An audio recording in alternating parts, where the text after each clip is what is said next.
سلام، وخت مو په خیر. پښتو شو چینل ته بیا هم ښه راغلاست. تازه مهم 3 خبرونه واورئ. ماکنیزي که امریکایان ووځي طالبان به درنه جګړه پیل کړي.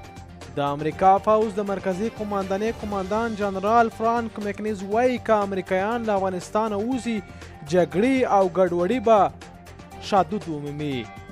نوموړي لاس انجلیس ټایمز سره په یوې تازه مرکه کې ویلي چې که د ټرمپ او طالبان ترمنځ د شوي هوکړې پر اساس امریکایان په مې میاشت کې وځي نو طالبانو او حکومت به په ډیره پیچلې جګړه کې سره اخته شي.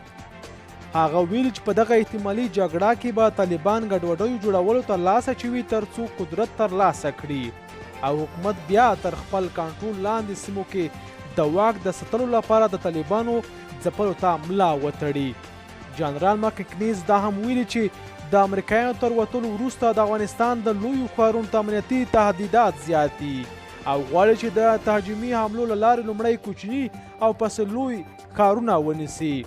نوموړي د جګړې د پای ته رسولو لپاره یو ځل بیا د سولې خبرو اترو کې یوې هوکړې ته په رسېدو ټینګار کړی او ویلي دي چې امریکا هم نور له افغان جګړې په تنګ رغلي او نه غواړي چې خپل سرتیري دلته پرېږدي.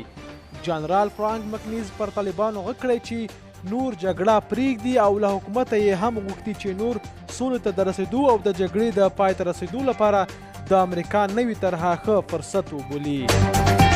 دوهم تازه مهم خبر داسې دی چې د سولې خبرو کې نوی وړاندیز طالبان به خوابدي شي. په عربي متحده اماراتو کې د افغانستان سفیر وایي چې په دوحه کې د دې هیواد د حکومت په طالبانو باندې کافي فشار نه دی اچولی. په عربي متحده اماراتو کې افغان سفیر جاوید احمد وایي چې په کار د افغانستان د سولې خبرې په نوبت په څو هیوادونو کې وشي. تر دې وړاندې هم په قطر هیواد باندې تور لګېدلی و چې په طالبانو یې لازم فشار نه دی اچولی. حال دا چې طالبان له کلونو کېږي په دې هیواد کې میشت دي او قطر ورباندې اوس خپله اغیزه لري. د افغانستان د حکومت او طالبان ترمنځ خبرې وروسته له هغې ممکنې شوې کله چې تیر کال د طالبانو سره په خبرو کې د امریکا متحده ایالاتو ومنله چې خپل پوځیان به له افغانستان څخه وباسي. طالبانو په 2013 میلادي کال کې په دوحه کې یو سیاسي دفتر پرانیست چې په هغه وخت کې یو ځل د هیواد د پخواني ولسمشر حامد کرزي او طالبانو ترمنځ په سمبولیک مسایلو جنجال د دې دفتر رسمي فعالیت ودروه. دریم مهم خبر داسې دی چې امریکایي جنرالانو د افغانستان په هکله څه وویل. د امریکایي بهرنیو ځواکونو د وتلو او میشتېدلو لپاره په کور دننه د امریکا، افغانستان او نړۍ کې بېلابېل نظریات موجود دي چې ډېری په دې حالاتو کې د امریکایي ځواکونو د غیر مسؤل وتلو په هکله وایي چې زیاتې ستونزې به رامنځته کړي.